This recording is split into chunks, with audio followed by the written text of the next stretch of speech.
Olá, amigo internauta, leitor do Jornal Diário de Suzano, seja muito bem-vindo, seja muito bem-vinda à UDS Entrevista. E você pode participar dessa entrevista, estou te convidando a acompanhar conosco pelo WhatsApp 47456900, 47456900, ou se você preferir, deixa a sua mensagem aqui na live do Facebook do Jornal Diário de Suzano. E também você pode acompanhar essa entrevista no canal do YouTube e no portal www.diariodesuzano.com.br, além do Instagram.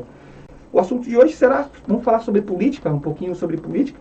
Temos a honra de receber hoje aqui o ex-prefeito de Suzano, ex-deputado estadual, ex-candidato ao governo do estado de São Paulo, Marcelo Cândido. Marcelo Cândido, obrigado pela sua presença, ter aceitado aqui o nosso convite. E também, aproveitando aqui a sua presença, o jornal completou no dia 13 de setembro, 60 anos de fundação. Eu ia pedir para você deixar uma mensagem aí para o Diário de Suzano, mas antes disso, a gente sempre pede para o nosso convidado dar uma saudação para quem está nos acompanhando. Cara, é uma alegria muito grande para mim poder participar desse momento histórico do jornal. 60 anos não são 60 dias, 60 anos conta a história de muita gente, é quase que a idade que a cidade tem. Portanto, se Suzano tem registros históricos, boa parte desses registros vem exatamente das páginas do jornal. Então é uma honra fazer parte da história do município e participar dessa comemoração com vocês. Eu tenho acompanhado, vários profissionais já passaram por aqui, contando histórias de quando foram profissionais aqui do jornal, ou contando histórias também das aventuras jornalísticas que eles tiveram, né? Do que eles fizeram aqui, de como eles depois foram para outros lugares, as histórias anteriores à chegada no jornal. Então tem sido um momento assim de grande reminiscência, um momento de efemérides, né, sobre Suzano, sobre a região e sobre os profissionais e também sobre a política. Então eu quero, antes de tudo, agradecer mesmo pelo convite e é uma honra para mim estar aqui com vocês. É bacana que você tenha acompanhado, né? Tem visto então as histórias aqui. Eu tenho, sim. Eu tenho muito interesse pela comunicação, né, de modo geral. Sim. Eu acredito que ela é uma ferramenta fundamental para compreender o nosso tempo, inclusive, né? Para que a gente entenda a cidade de Suzano, não tem como fazer isso sem prestar atenção nos registros históricos que a cidade tem, né? A nossa vida não é contada apenas pelo Facebook, pelo Instagram, né? Hoje em dia com essas redes sociais. A nossa vida é contada pelo histórico de notícias que se acumularam, né? De verdades que foram contadas, de versões que foram dadas. E os jornais têm esse papel histórico, né? E não são mais o protagonismo, não tem mais aquele protagonismo do material impresso, né, que é o que eu me acostumei a usar e ainda uso até hoje, mas tem o protagonismo da notícia e a credibilidade da notícia. Marcelo, você está vendo que eu estou olhando para você, olhando para o celular? É que não é falta de educação, é que as pessoas vão mandando mensagem, e aí eu vou acompanhando, vou repassando aqui as mensagens que as pessoas estão mandando. Bom, agradeço essas palavras aí em relação ao Diário de Suzano. Então, vamos começar então falando um pouquinho de política, né, que também é um dos assuntos que a gente vai tratar hoje aqui, nessa entrevista. E muita gente já no WhatsApp, o pessoal pediu para perguntar para você, e o Marcelo, o que anda fazendo hoje, né? Como que está o trabalho dele hoje e tal, depois que ele saiu da prefeitura. Eu estou repassando para você essa pergunta que fizeram aí no começo aí no WhatsApp.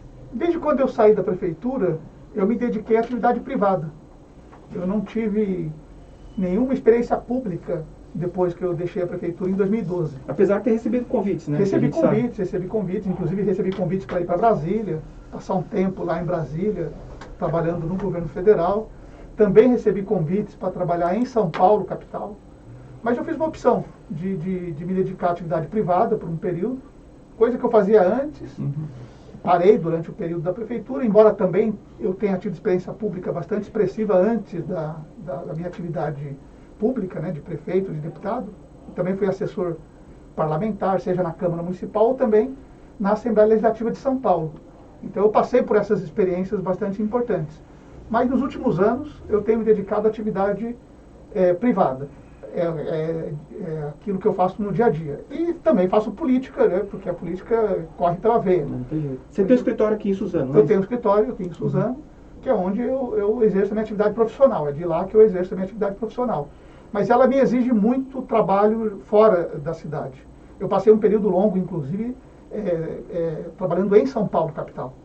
Então, eu viajava todos os dias, ficava em São Paulo, representando uma empresa de engenharia.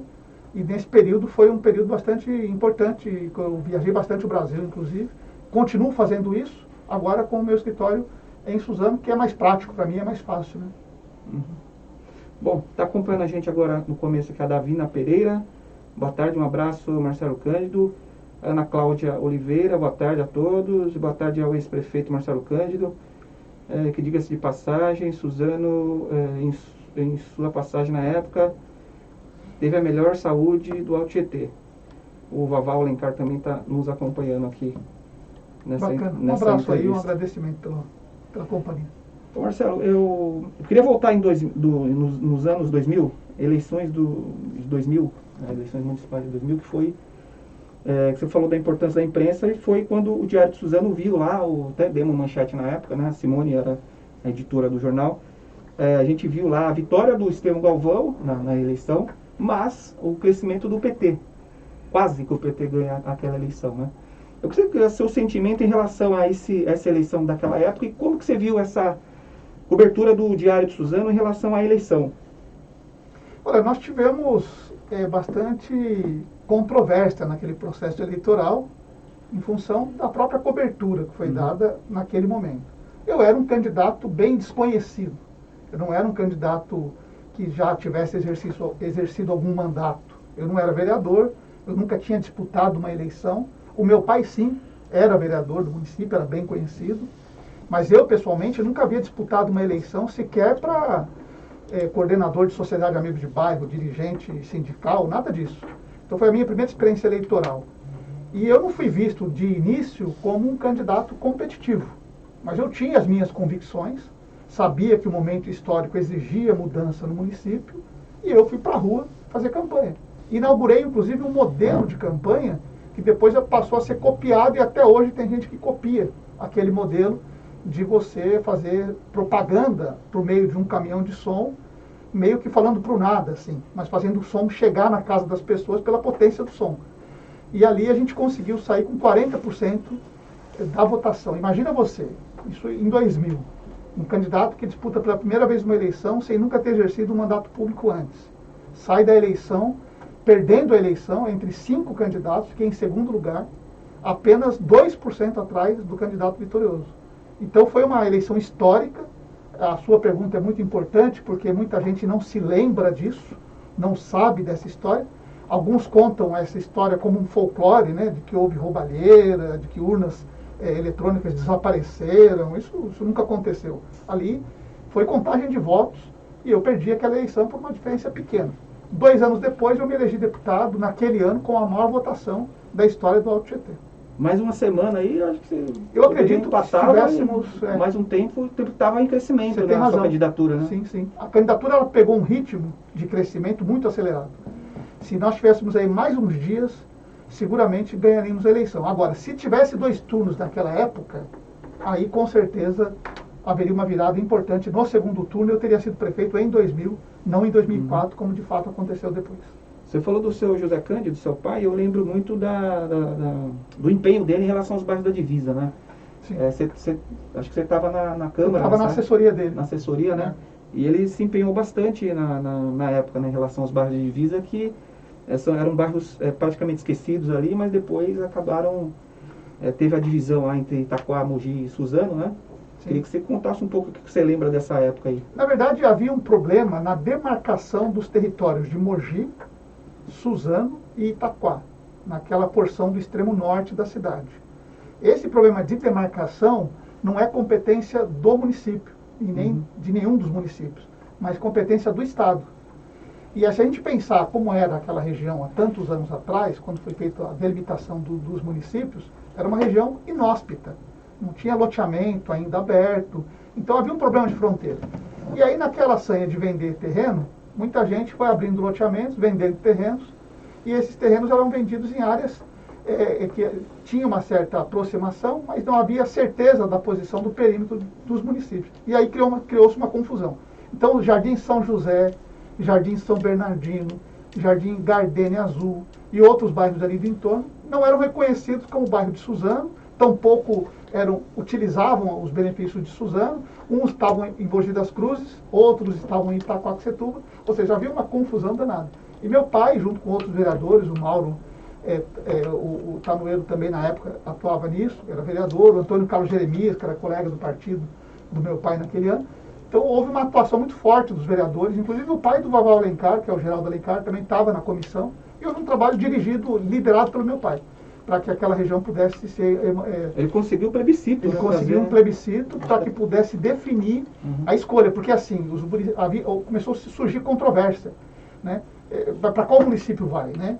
Então teve campanha, teve vereador de Mogi na época que queria trazer os municípios para Mogi. Era gente que tinha um certo interesse eleitoral até, né? E aí queriam que aqueles bairros fossem de Mogi. Então teve muita disputa, inclusive política. Mas o que ganhou ali foi o bom senso, porque a população soube definir, a população votou diretamente por meio de um plebiscito e escolheu Suzano. Então, quando eu fui prefeito, Edgar, tem uma história curiosa, porque eu fui pavimentar todos esses bairros. Sim. Então, meu pai lutou pela emancipação desses, ou melhor, pela inclusão desses bairros no município de Suzano. Anos depois, como prefeito, eu fui levar infraestrutura para esses bairros. Eu dizia para eles que eu conhecia aqueles bairros antes mesmo deles nascerem como bairro de Suzano.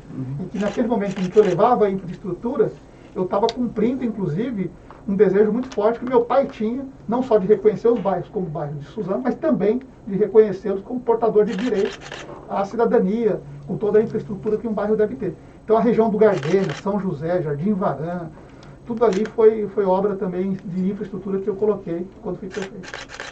Você ficou 2 mandatos na prefeitura. Eu queria que você falasse aí, resumidamente, como que você analisa a cobertura do Diário de Suzano nas suas 2 gestões. E também queria que você destacasse algumas obras que não foram concluídas, que você talvez não por tempo, ou por falta de recursos, ou por algum outro motivo, que você está vendo hoje que está sendo desenvolvida pelo Rodrigo Axuxi. Diga uma coisa muito interessante, e as pessoas precisam entender isso de maneira muito clara, é que uma gestão, ela não começa no primeiro dia e termina no último dia. Uma gestão é aquela que desenvolve todo um programa de investimentos, cria uma identidade que quer alcançar para o município, trabalha todos os dias para que isso seja alcançado e deixa uma herança positiva. O prefeito que termina um mandato sem deixar para o próximo prefeito ou prefeita uma herança positiva de obras, serviços, evidentemente fez um mandato bastante limitado. O que eu fiz? Eu investi muito em Suzano. Você vê, grandes programas que existem na cidade começaram comigo na prefeitura. Hoje está naturalizado. Mas você veja, SAMU foi uma obra que eu trouxe para Suzano. O Instituto Federal de Educação Tecnológica também foi uma obra que eu trouxe para Suzano. A Faculdade Piaget é fruto do trabalho que eu fiz de abrir uma licitação internacional para atrair um polo de educação superior para o município. Investi no ambulatório de especialidades, que hoje é o centro de especialidades, que antigamente era um lugar muito precário. Escolas de madeira, que tem gente que não se lembra. Se você pega o exemplo da escola Rui Ferreira, lá no Jardim do São Bernardino, por exemplo, era uma escola, entre muitas outras, de madeirite. Era uma escola muito precária. Eu reformei, ampliei e construí a área de esporte e lazer dentro da escola ainda. Então são obras que nós vamos fazendo. A obra do hospital, só para aprovar o projeto que a prefeitura encaminhou para Brasília, foram 6 anos. Imagina você, 6 anos. Como que você termina um mandato de 4 anos? Lógico que teve reeleição e coube no período de 8 anos. Mas eu saí da prefeitura com a obra sendo licitada. Então, o próximo projeto no meio do caminho, né? Mudou o projeto não por minha decisão. Foi o prefeito que me sucedeu, o Paulo Tocuzumi, que resolveu mudar o hospital de lugar. Eu tinha feito o projeto, a definição de área, conquistei na justiça o direito de aquela área pertencer ao município. Soube recentemente que a prefeitura resolveu botar à venda aquele terreno, mas aquele terreno foi uma conquista judicial que a prefeitura de Suzano teve, para incorporar aquela área gigantesca para um patrimônio municipal, e ali eu projetei o hospital. O Paulo Tocuzumi, assim que assumiu, achou por bem levar o hospital para outra área da cidade, e aí ele teve que interromper todo aquele avanço do processo. Já tinha projeto aprovado, arquitetônico, já tinha projeto de engenharia aprovado, e aí teve que parar para que fosse feito um outro projeto para uma outra área. Isso levou um atraso grande, e depois o projeto foi retomado. Então veja, você me perguntou, aquilo que hoje tem sido inaugurado. O prefeito atual, Rodrigo Axuxi, inaugurou vários equipamentos que foram deixados por mim quando eu fui prefeito. Não porque foram obras abandonadas, pelo contrário, foram obras que estavam em andamento. O Paulo Tocuzumi promoveu algumas interrupções e na gestão do Rodrigo eles foram retomados e agora foram entregues. Marcelo, eu vou pedir para você estar ao vivo aqui, se eu vir um pouquinho mais para cá, para o pessoal ver você. É isso, aí fica assim. O pessoal vê você um pouquinho mais na frente. Estava meio cortadinho? Estava meio cortado. Está ao vivo, a gente vai acertando aqui, tá joia agora. Bom, a cobertura do jornal, né, na sua gestão, queria que você falasse um pouco aí. O que você pode dizer aí? Olha, Edgar, eu acho que eu defendo. E aí você falou bem aí em relação ao papel da imprensa, a importância, né? Eu queria que a sua opinião, também já emendar a pergunta, sobre o Conselho Federal de Jornalismo, né, que foi lá, o Lula tentou implementar isso na gestão dele. Sim. Eu defendo, sinceramente, que um órgão de comunicação, seja ele qual for o modelo, tenha que ter plena liberdade de promover as suas coberturas, inclusive do ponto de vista da opinião. O jornal também tem o direito à opinião. Se você pega, por exemplo, a tradição dos Estados Unidos, quando há eleição, principalmente presidencial, os jornais se declaram em favor de determinada candidatura. Nunca contra. Eles se declaram em favor de uma determinada candidatura. Tomam posição, né? Porque isso faz com que essa tomada de posição permita ao leitor saber que aquele jornal tem simpatia por determinada candidatura. Coisa que não existe no Brasil. No Brasil não tem, há uma suposta neutralidade que de neutralidade não tem nada. Então o que acontece? Quando eu fui prefeito, eu primei pelo direito dos jornais terem liberdade para noticiar, para falar sobre as coisas do governo. Inclusive, nunca houve da minha parte um telefonema sequer a nenhum dono de jornal, a nenhum repórter, a nenhum fotógrafo, a nenhum profissional de comunicação para tentar censurar algum tipo de notícia. Obviamente que isso, infelizmente, não é algo comum. Então hoje eu vejo muitos órgãos de comunicação calados pela pressão de contrato, de publicidade, pela pressão de publicação de atos oficiais e coisa do tipo. O que faz com que a versão que vá para muitas vezes os jornais não seja de fato aquilo que acontece, né? Como a palavra diz. Não é o fato, mas a versão. Então por isso eu sempre defendi a liberdade. E o jornal teve momentos em que me atacou, o jornal teve momentos em que defendeu aquilo que eu estava fazendo, teve momentos em que distorceu. Isso tudo faz parte do jogo democrático. Eu nunca carreguei isso como uma mágoa, pelo contrário. Sempre tive nessa posição a prática real de quem defende o direito à livre expressão, inclusive da imprensa. Certinho. O Conselho Federal de Jornalismo. O Conselho Federal foi um esforço muito grande do presidente Lula na época, e na sucessão dele, a própria presidenta Dilma, para que houvesse, porque há uma controvérsia quando se fala em regulação da mídia. Né? Há muita controvérsia quando se fala disso. Por quê? Porque muitas vezes se vende a ideia de uma censura, quando na verdade não é. É simplesmente para conter situações como a que nós vivemos hoje. Hoje nós vivemos o império das fake news. E as fake news, elas trazem tanto mal para a sociedade que elas são capazes de permitir uma escolha equivocada, como foi em 2018, quando muitos brasileiros foram votar no atual presidente da República, não motivados por uma paixão voluntária, mas motivados pelo medo de histórias que foram contadas que não tinham absolutamente nenhuma relação com a verdade. Então, quando você tem uma saraivada de mentira que é lançada para a opinião pública, gerando medo, isso é uma das estratégias que o nazismo adota. O nazismo sempre viveu sob o signo do medo. Ou seja, havia uma pressão sobre as pessoas para que elas sentissem medo da autoridade e, com medo da autoridade, se submetessem a ela. Então, a comunicação precisa sofrer, não, até a palavra sofrer, para deixar bem claro, é que ela tenha uma característica de regulação pela legislação. Uma legislação que seja aprovada e que tenha participação popular. Ou seja, o conselho proposto naquele período era um conselho em que pessoas da sociedade, dos meios de comunicação, pudessem participar do processo de acompanhamento. Vou dar um último exemplo.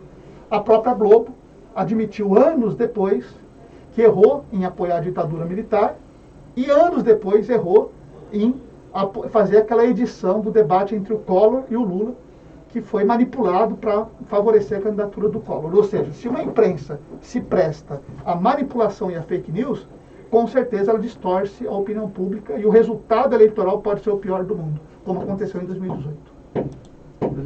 só para encerrar esse assunto aqui, a empresa brasileira de... A Agência Brasil, né? A EDP. EDP. A EDP, perdão, a EDP é a empresa de energia. Empresa Brasileira de Comunicação. EBC, né? EBC. Uhum, EBC. Você acha que é uma estatal ou pública? Como que você vê a diferença da Agência Brasil, por exemplo? Ela tem que ser um órgão que funcione publicamente, até para que faça a gestão de todo o conteúdo gerado pelo governo. Acho que esse mecanismo importa, inclusive, para os órgãos de comunicação de modo geral, porque ela acaba significando uma agência de notícias. Veja, por exemplo, que no mundo existem poucas agências de notícia. E a maior parte do noticiário que chega no Brasil e é publicado vem dessas grandes agências. Ou seja, essas grandes agências, elas são capazes de formar uma narrativa. Por quê? Porque, afinal de contas, aquilo que para elas é notícia para o resto do mundo. Quando você tem uma agência que distribui notícia, que produz conteúdo, e esse conteúdo pode ser utilizado ou passado pelo crivo da imprensa de um modo geral, ela tem abrangência maior e acesso a muita informação. Então eu defendo que haja sim a existência de uma centralidade na produção de conteúdo governamental que possa ser avaliado e distribuído também posteriormente pela imprensa convencional e fruto de concessão. Marcelo, uma outra pergunta que o pessoal fez bastante em relação à sua situação eleitoral, né? Como que está hoje, por exemplo, ano que vem temos eleições gerais, você pode se candidatar? Olha, eu não tenho nada que impeça a minha candidatura, inclusive essa é uma questão bem importante, porque eu sinto uma certa curiosidade em saber porque que muitos dos meus adversários ou até aliados sempre lançam a ideia de que eu esteja inelegível. Não existe inelegibilidade. Existem fatores que podem ser questionados para que se avalie se determinada pessoa está ou não inelegível. E isso passa pelo entendimento das leis que regem as regras eleitorais. Então eu posso dizer de maneira absolutamente clara, eu não estou inelegível e nada me impede de ser candidato. Caso haja alguma impugnação numa eventual candidatura, eu tenho o direito de me defender e comprovar na defesa de que não há inelegibilidade, porque não há correspondência entre a acusação e aquilo que a lei prevê. Certo. Porque tem que ser julgado ainda, né? Por exemplo, você pretende ser candidato? Olha, todo cidadão que quer ser candidato a algum cargo público vai passar pela análise da Justiça Eleitoral. Isso. Caso se encontre no prontuário daquela pessoa algo que seja questionável, qualquer cidadão ou o próprio Ministério Público questiona. Quem vai julgar se este questionamento procede ou não é a Justiça Eleitoral. E a Justiça Eleitoral pode dizer que este questionamento não se aplica no caso dessa candidatura em particular. E aí a pessoa segue candidata. Por exemplo, eu fui candidato a governador do estado em 2018. Eu não fui impedido de ser candidato. Comecei e terminei a campanha. Por que os meus votos não foram publicados? Porque o meu recurso não foi julgado, uma vez que o resultado da minha votação não interferiria na constituição do segundo turno, que foi definido entre o Dória e o Márcio França. Caso eu tivesse sido candidato a deputado, por exemplo, teria que ser julgada a minha inscrição como candidato para saber se eu estava ou não inelegível, segundo os critérios que a Justiça Eleitoral entende. Ou seja, na minha defesa, eu coloquei todos os argumentos que mostravam que eu não estava inelegível. Porém, o meu recurso não foi julgado, ele foi arquivado no fim do processo eleitoral, já que a minha eleição, o meu resultado, não interferiria no resultado final. Mas se fosse hoje, sairia, né, os votos. Acho que mudou essa Caso eu tivesse prática, sido candidato, por exemplo, a um cargo proporcional, deputado, por exemplo, aí teria saído o julgamento, sim. Porque o resultado mudaria a composição da chapa. E você vai sair candidato ou não? Como que está essa... Eu pretendo sair candidato a prefeito de Suzano em 2024. A minha intenção é ser candidato a prefeito de Suzano em 2024. Agora, em 2022, você deve apoiar algum outro candidato? Em 2022, vai depender muito da composição política do partido. O PDT está numa fase agora de definições, de saber quem vai ser o candidato ao governo do Estado, de saber quem vai ser o candidato ao Senado da República, ou candidata, e também quais serão os partidos que vão fazer parte da composição eleitoral. Mas o meu foco é 2024. estarei plenamente em condição de disputar a prefeitura e acho, sinceramente, que tudo aquilo que eu tenho de experiência, de visão política e do que eu acumulei, inclusive depois que eu saí da prefeitura, me credencio mais do que nunca para voltar a ser prefeito de Suzano e fazer com que a cidade possa, de fato, ganhar uma identidade de crescimento que não seja apenas um crescimento virtual, mas que seja um crescimento real, sentido na vida das pessoas. Porque o mundo real é muito diferente do mundo virtual. O seu partido hoje apoia o PL, né, do atual prefeito. O PDT apoia hoje o PL. Em Suzano, nós temos um acordo que foi construído em 2016, sim, de composição para aquela eleição que fez com que o Rodrigo Axuxi se elegesse prefeito. No caso, você sai pré-candidato, né, como você está falando agora, o PDT sairia, então, da base, com certeza. Não, por que sairia da base? Porque o PL não lançaria um candidato? A não ser se o PL quiser romper um acordo. Se o PL não quiser romper o acordo, o PL apoia o PDT.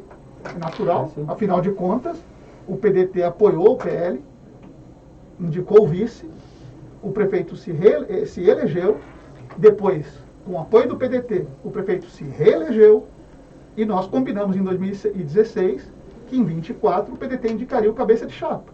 Se o PL não quiser cumprir isso, é porque o PL vai trair um acordo. Não vejo motivo para não apoiar. E como que estão? Eu não sei, sei que está cedo ainda para conversar sobre isso, mas pelo seu sentimento, a tendência é que esse acordo seja, então, mantido. Olha, não é uma questão de ser ou não mantido, né? É porque nós estamos ainda no primeiro ano do segundo mandato. Está cedo ainda. O momento não é oportuno para se discutir sucessão agora, né? O que nós temos acordado é uma aliança. Começou em 2016, que eu coordenei, que eu trouxe partidos para o bloco, que estavam comigo para uma eventual candidatura minha naquele ano, indicando aí, inclusive, o nome da chapa majoritária que comporia com o prefeito, que foi o Valmir Pinto, e o Valmir continua vice-prefeito. Então, eu não enxergo no horizonte nada que impeça o direito do PDT reivindicar a candidatura do próprio partido. E o que eu estou dizendo é que eu pretendo voltar a ser prefeito de Suzano, que tem todas as condições para isso, e tem merecimento para isso, inclusive, porque eu converso com as pessoas reconhecem o que eu fiz. Tem uma parcela da população que não conhece, até porque não viveu aquele período. Porque vamos lembrar, em 2024 vão se completar 12 anos que eu deixei a prefeitura. Isso é uma vida. A minha filha tem 15 anos. Então veja, é muito tempo, 12 anos. Então tem gente que não lembra que eu que criei o uniforme escolar, que eu pavimentei 35% de ruas da cidade, que eu levei infraestrutura para lugares que nem sonhavam em ter infraestrutura, que eu criei estrutura administrativa moderna que faz a prefeitura funcionar melhor hoje. Hoje, se a prefeitura alcança patamar de ter uma gestão digitalizada, é porque eu criei os mecanismos lá atrás, inclusive do ponto de vista tecnológico, fazendo a modernização administrativa com financiamento federal. Não fosse feita essa modernização administrativa, que consequência teria hoje tomar uma atitude de criar uma cidade com recursos de tecnologia mais modernos? Então, tudo isso é processo. E tudo isso eu fiz. E nem sempre as pessoas se lembram. Vou dar o último exemplo para não gastar aqui a paciência de ninguém. Mas quem se lembra do terminal urbano, ali ao lado da estação de trem? Aquele era um dos piores lugares que alguém podia conhecer na vida. Ali tinha estupro, ali tinha assassinato, ali tinha roubo quase que diariamente. Se você recuperar as matérias daquela época, você vai ver no Diário de Suzano quantas pessoas foram vítimas de violência ali naquele lugar. Não tinha iluminação, Edgar. Aí eu fiz um dos melhores terminais urbanos do estado de São Paulo, reconhecido pelo governo de São Paulo. E aquele terminal está lá hoje integrado, com tarifa. Na época não tinha bilhete único, não tinha um bom. E eu criei a integração tarifária, porque a pessoa descia dentro do terminal e pegava ônibus para outro canto da cidade, sem pagar uma segunda tarifa. Antigamente você tinha a cidade dividida em dois lados. Chegava na estação de trem, tinha que tomar outro ônibus, passando pela passarela, para chegar do outro lado e pagar de novo tarifa, para chegar em Palmeiras, por exemplo. Isso acabou comigo quando eu fui prefeito. Então, por isso eu estou dizendo, nem sempre as pessoas se lembram dessas coisas. Então, quando a pessoa enxerga aquela paisagem, ela meio que já incorporou no olhar da pessoa. Mas ela não tem noção do quanto aquilo fez a diferença na história da cidade. Então, quem recupera todo o meu período de governo sabe que nunca houve tanta obra em tão pouco período colocada no município como foi no meu tempo. Marcelo, da outra vez que você participou aqui da entrevista, você acabou explicando, mas a nossa audiência rotativa, né, acaba fazendo com que algumas pessoas voltem a fazer essas perguntas, né? Em relação às contas rejeitadas, né, foram 8 contas rejeitadas dos 2 mandatos. Eu queria que você falasse um pouco o que aconteceu nessa situação, o que aconteceu para que as contas fossem rejeitadas e se isso implica de alguma forma em prejuízo para o seu futuro político. Olha só, são 2 fatores importantes, é importante que essa pergunta apareça, porque esse é um dos argumentos que as pessoas utilizam para dizer que eu estou inelegível. Eu vou dizer por que não. Conta rejeitada é antes fruto de julgamento do Tribunal de Contas do Estado de São Paulo. Então o Tribunal de Contas ele julga a conta de 644 municípios. Não são 645 porque a capital tem o seu próprio tribunal. Então 644 municípios são julgados pelo Tribunal de Contas. Uma vez que essas contas são julgadas, sejam elas aprovadas ou não, a Câmara Municipal é quem dá a última palavra, ou seja, a Câmara aprova o parecer do Tribunal julgando aquela conta ou rejeita. Se a conta for rejeitada pelo Tribunal e aprovada pela Câmara, está aprovada. Se for aprovada pelo Tribunal, rejeitada pela Câmara, ela está rejeitada. Então a Câmara é quem dá a última palavra. O Tribunal, na verdade, recomenda, né? Ele dá o parecer, e o parecer é de recomendação, e a Câmara Municipal decide. Eu nunca tive maioria na Câmara. Eu nunca tive maioria, não foi por uma questão política. Foi por uma questão de tratar a Câmara Municipal como se deve tratar uma Câmara Municipal, respeitando a instituição, porém não cedendo às pressões que muitas vezes vêm do Legislativo em favor de determinados interesses que não são republicanos. E eu tive conflitos importantes com os setores da Câmara que só judicializavam tudo. Ou seja, vereadores que não tinham proposta, vereadores que queriam não deixar que eu fosse prefeito. Eu sentei na cadeira de prefeito, na mesma hora em que sentei, já tinha gente movendo ação na justiça, tentando propor impeachment. Eu me lembro de situações de meses de prefeito com ações já sendo movimentadas na justiça. Ou seja, havia uma disputa pesada ali. Então o que acontece? O Tribunal de Contas rejeita as contas, mas nem toda rejeição de contas se aplica no impedimento eleitoral. E aí vou dar um exemplo. Eu tive contas rejeitadas por um único motivo. Porque uma coisa são os apontamentos, tá certo? O Tribunal fala, ó, não faz assim, faz melhor assim, apontando. Mas tem coisa que é só, eu estou rejeitando por isso. E qual foi a rejeição única causa? Pagamento de precatórios.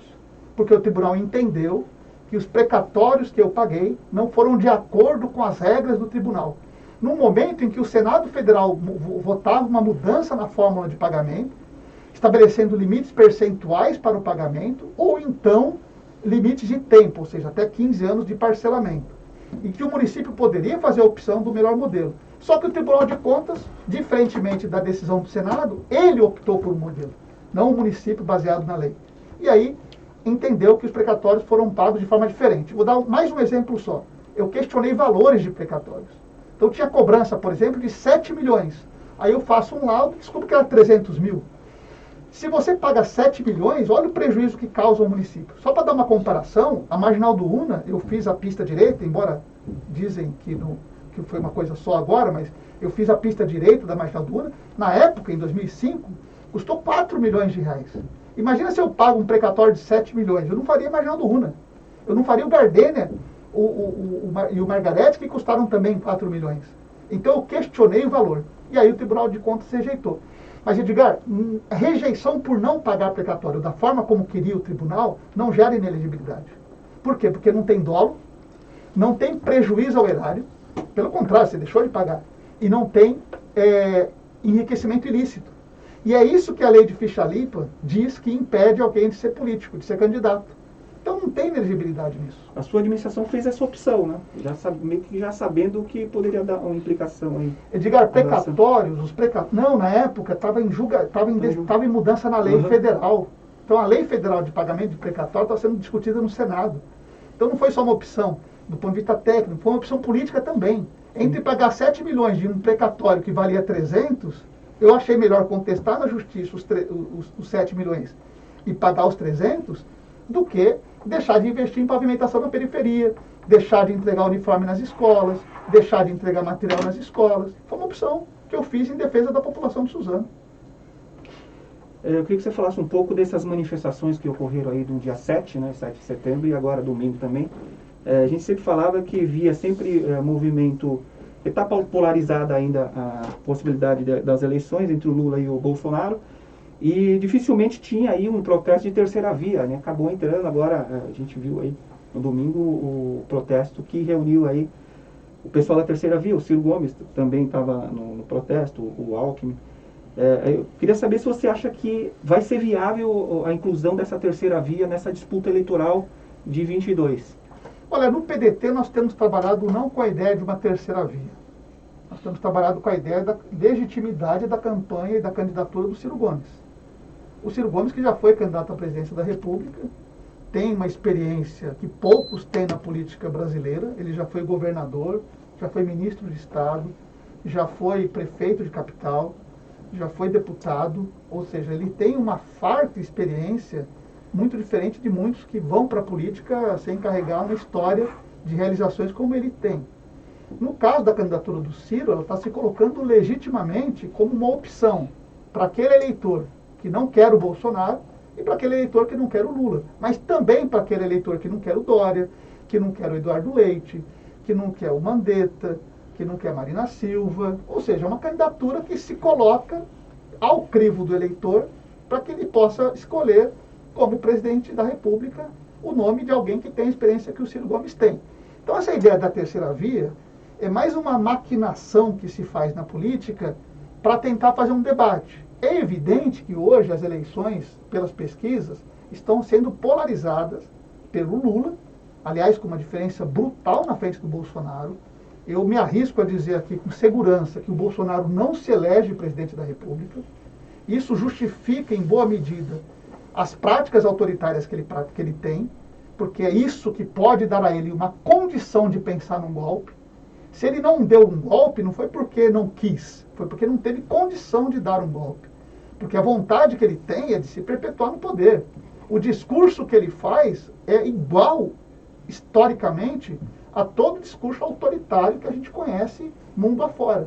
Então ele quer permanecer, mas ele não tem mais o apoio popular e a minoria que o apoia não tem capacidade numérica de sustentar sequer a ida dele para o segundo turno. O que significa que ao invés de Lula e Bolsonaro, pode ter Ciro e Lula no segundo turno das eleições, o que pode levar à vitória do Ciro Gomes. E aí divide a esquerda, né? No caso, a esquerda, no caso, na eleição para governo do Estado também tem se dividido, né, em relação ao Boulos e o PT também, né? É que o segundo turno, quando foi criado como expediente de escolha do eleitor, facilita bastante a composição do primeiro turno. Porque veja só, se um partido não coloca a candidatura majoritária, como que ele cresce ao longo do tempo? E vamos lembrar que agora tem cláusula de barreira. A cláusula de barreira significa que menos deputado, menos chance do partido continuar existindo. Imagina um partido que diz, olha, eu não vou lançar candidato à presidência, a governador ou a prefeito. Ele sempre vai perder a oportunidade de crescimento.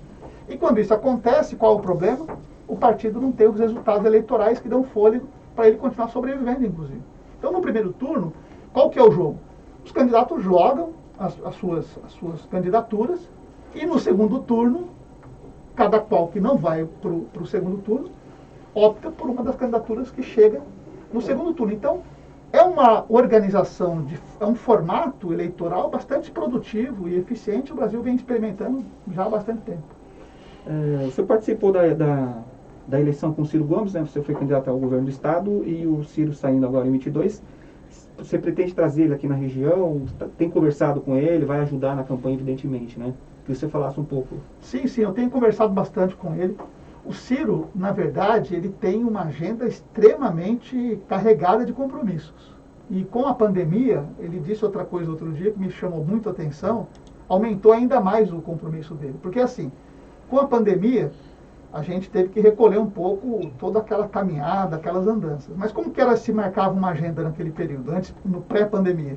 Olha, vem para Suzano dar uma entrevista para o Edgar lá no Diário de Suzano. Ele está convidado, inclusive. Pois é, fala pra ele, ele se deslocava lá do Ceará, ou de onde ele estivesse, e vinha dar entrevista. Então ele dava uma entrevista para você. Aí ele tinha todo o deslocamento e tal. Aí ele saía daqui, ia para outro lugar e tal. Agora não. Ele está na casa dele.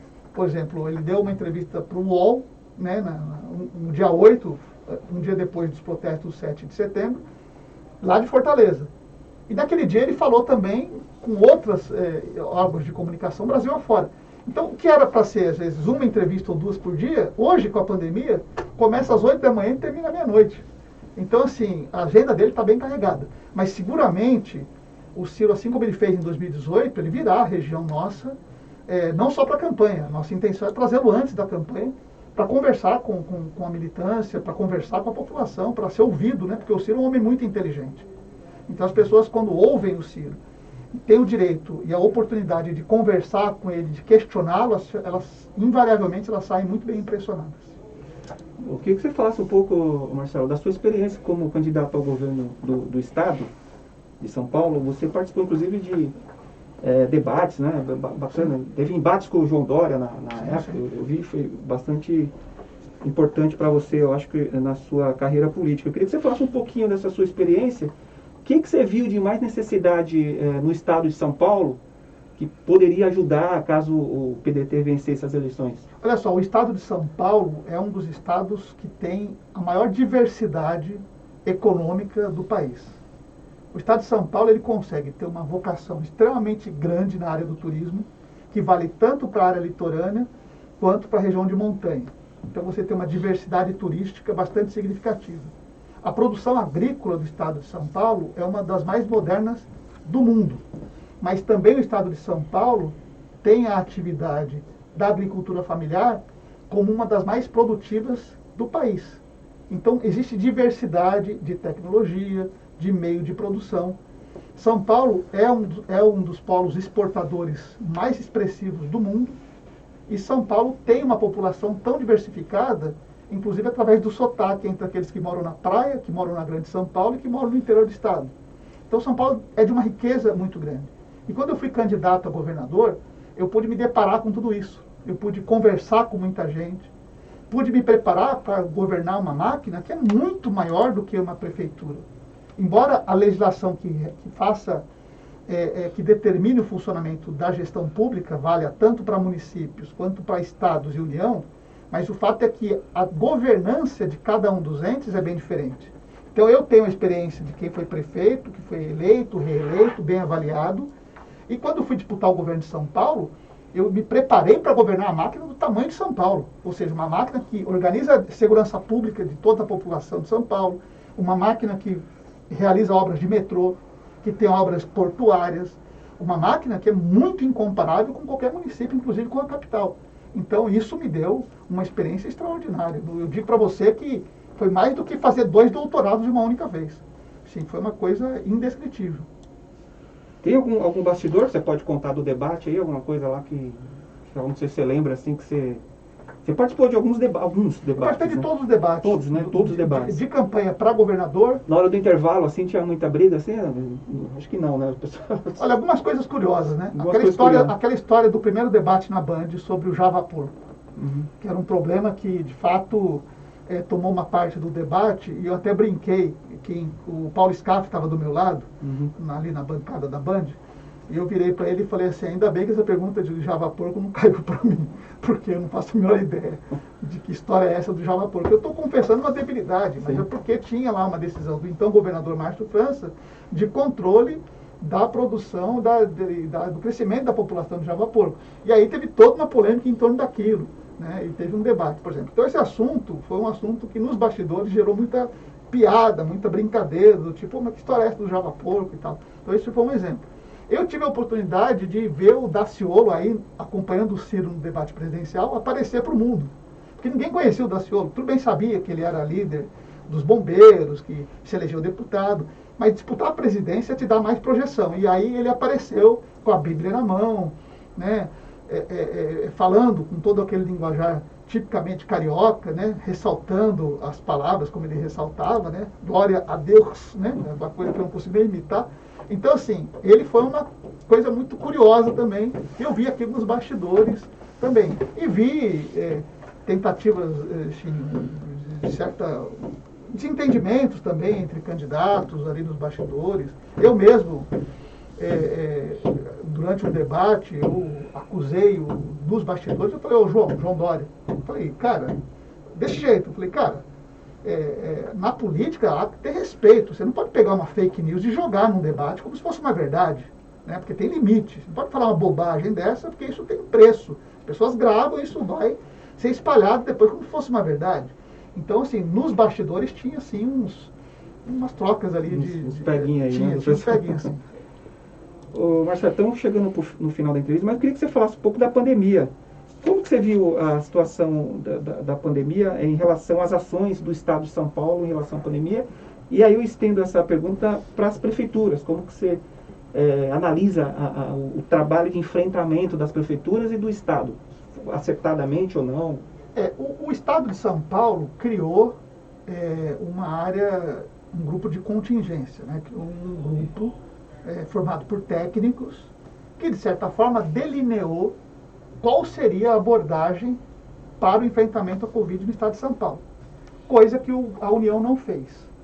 Então, a ausência de uma centralidade nacional fez com que os estados tivessem que buscar os seus próprios recursos para enfrentar a questão do espalhamento da Covid. E isso acaba sendo um problema, porque se você não tem uma estruturação nacional, cada estado fazendo do seu jeito, gera muita contradição e problema para os municípios. Mas o Estado de São Paulo, em particular, fez do grupo de contingência um trabalho bastante eficiente.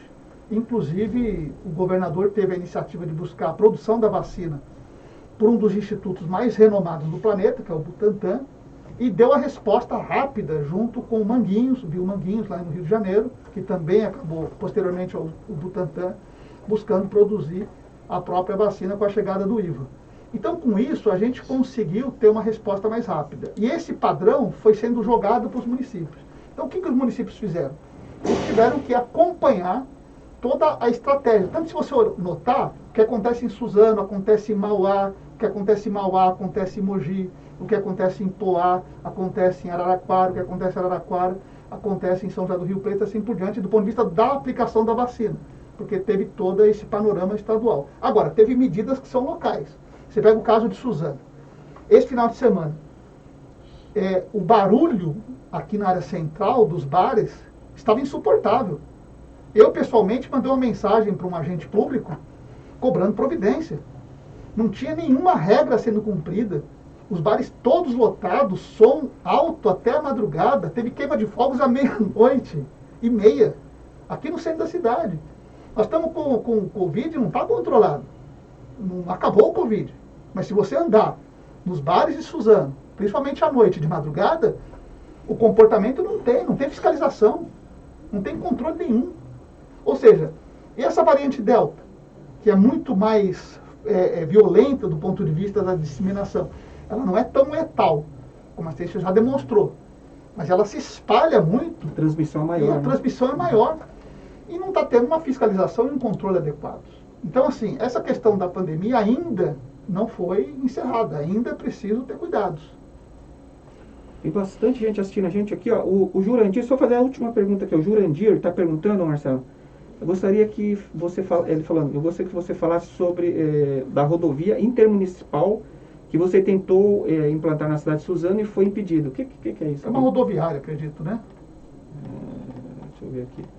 Uma rodoviária. Ele colocou rodovia aqui, mas deve ser rodoviária. O editor de texto, às vezes, traz as pessoas, né? Eu imagino que seja uma rodoviária. Eu abri, de fato, eu fiz, de fato, uma busca para que Suzano tivesse uma rodoviária, um terminal rodoviário. Mas eu não tive sucesso porque não houve manifestação de interesse.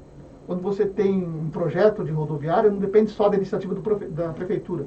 Imagina você, a prefeitura vai lá e constrói uma rodoviária. Bacana, todo mundo acha bonito e gosta. Mas que ônibus vai para lá, que vai parar ali? Né? Quais serão os embarques? Quais os horários de embarque? Qual a logística macro que faz com que um ônibus que vai, por exemplo, para a praia, para o litoral norte de São Paulo, passe ou não por Suzano, para embarcar passageiros? Os passageiros vão sair daqui e vão para a região do Vale do Paraíba. Quais os ônibus que vão querer ter como ponto de parada, de início ou final, ou então de passagem, Suzano? Então, essa infraestrutura que envolve a lógica da implantação de um terminal não foi concluída a ponto de que houvesse interesse.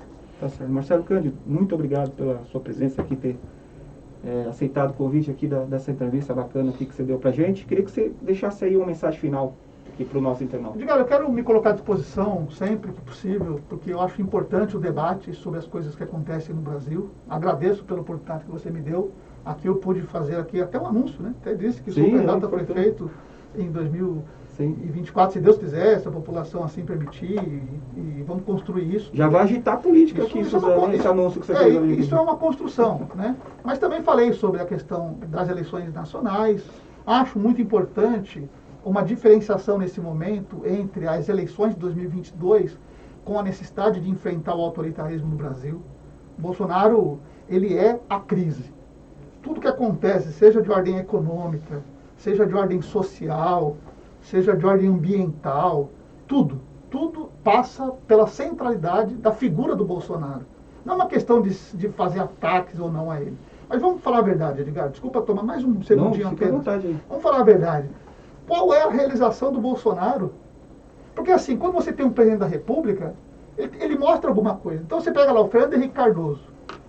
Ele consolidou o Plano Real, que foi iniciado pelo Itamar Franco. Estabilizou a economia, né? Buscou uma estabilização da economia. O Lula criou, na educação de nível superior, por exemplo, incentivo para que setores empobrecidos historicamente da sociedade pudessem permitir que os filhos fossem para a faculdade. Teve programa como Bolsa Família. Você pega o governo da Dilma, ela criou o Brasil Carinhoso, que permitiu que os municípios tivessem investimento direto para creche. Imagina, porque creche é competência municipal. Mas entre você ter a responsabilidade e a capacidade de fazer as creches, há uma distância muito grande. Tem município que é pobre, não tem dinheiro. A Dilma vai lá e cria uma linha de crédito e fala, você constrói a creche. Agora eu pergunto, o que o Bolsonaro fez? O Bolsonaro faz motociata, isso é campanha. O Bolsonaro ataca o Supremo. O Bolsonaro ataca os adversários de forma grosseira, pouco republicana ou nada republicana. Ataca os principais parceiros econômicos internacionais. A China é o principal parceiro comercial do Brasil há décadas. E ele ataca a China como se a China fosse um adversário. Então, não tem o que mostrar. E nem aquilo que ele prometeu, não falou que ia fazer um monte de escola militar, me aponte uma que ele tenha feito. Nem aquilo que eu nem concordo, mas ele diz que faria, ele fez. Então não tem a menor condição de continuar na presidência da República. Já comete crimes todos os dias. Todos os dias a CPI vai soltar o relatório daqui 2 semanas, ou menos talvez. E eu tenho certeza absoluta que os crimes que serão listados ali serão estarrecedores. Você defende a interrupção do mandato dele? O problema é que se continuar o Bolsonaro na presidência da República até o final do período que ele tem, o Brasil tende a sofrer as consequências. A economia do país está quebrada e não tem projeto de recuperação econômica. E por que não tem projeto de recuperação econômica?